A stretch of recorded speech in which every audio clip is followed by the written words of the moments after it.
During the pandemic, Colorado has been a popular place for travel. Americans are looking westward during the pandemic. AAA's Skylar McKinley says Denver has claimed the top spot as a summer travel destination, which often results in more people also heading into the high country.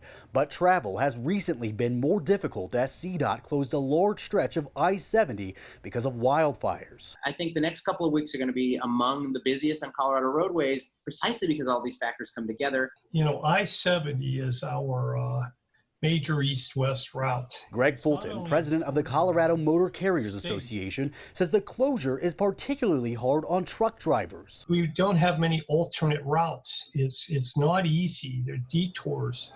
And often those trucks carry supplies we want or likely even need, like groceries. More time, it's going to translate into, additional costs for companies.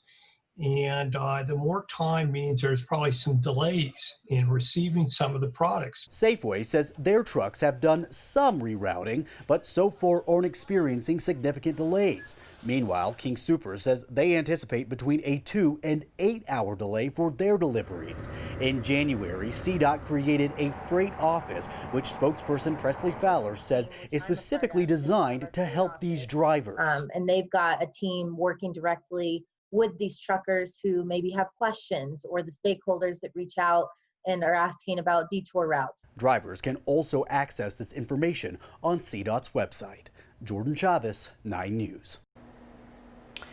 The Colorado Motor Carriers Association says they don't have an exact estimate just yet as to when I-70's closure will reopen, of course, and how it's going to impact the economy.